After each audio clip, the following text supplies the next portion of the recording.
Ayan, so what's up guys? Nandito tayo ngayon sa Biwok, Palawan and kasama po natin yung mga student ng Prime KLC na ngayon po ay meron ng Korean employer at papaalis na po papuntang South Korea. Okay, and ngayon guys, kilalanin po natin si Sir Jupiter po. Si Sir Jupiter, yung dati ko rin pong nakausap before doon sa may, saan ngayon? Panagurian, di ba?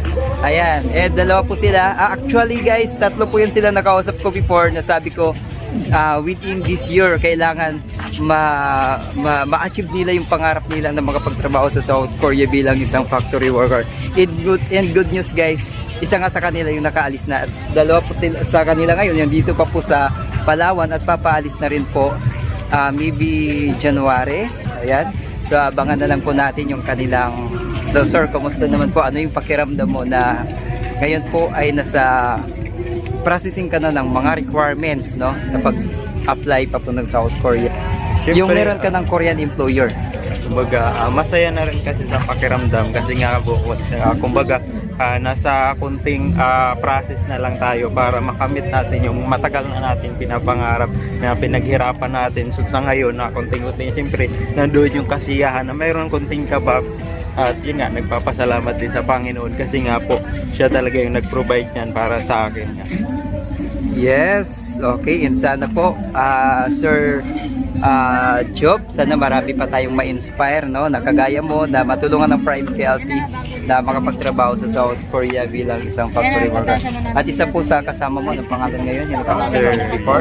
Sir Jonathan. Si Sir Jonathan, yan, si Sir Jonathan, halika po, gusto kong makausap ulit si Sir Jonathan. Ayan. Si Sir Jonathan naman po, ito yung nakausap rin po, isa sa nakausap ko before doon sa Panagurian, no? And dati nangangarap pa lang po sila na mag Korea, mag-take ng exam at naipasa po nila yung EPS TOEIC, di ba? And ngayon po ay yan, meron na po silang Korean employer and maybe next year, baka January po ay nasa Korea na sila. Yan, so Sir Jonathan, ano po yung masasabi mo sa Prime KLC? At ano po yung pakiramdam na kayo po ay meron ng Korean employer?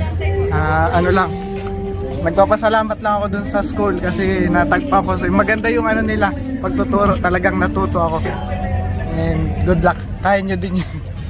Yes, ayan. So sa lahat po ng mga manonood po ng mga student ng Prime KLC, continue lang po tayo sa pangarap po natin na makapagtrabaho sa South Korea. Especially po yung main requirements kung paano po natin maipasa yung EPS TOEIC, di ba? Or yung tinatawag nating Employment Permit System is of Proficiency in Korean.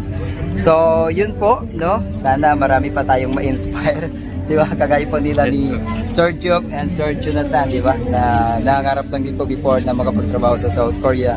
And good news dahil makakamit na po nila yung tagumpay. Makakasuot na po sila ng legendary jacket. Yes! Okay, so hanggang dito na lang po and kita-kits po tayo pag once na nandun tayo sa South Korea. Okay, bye-bye!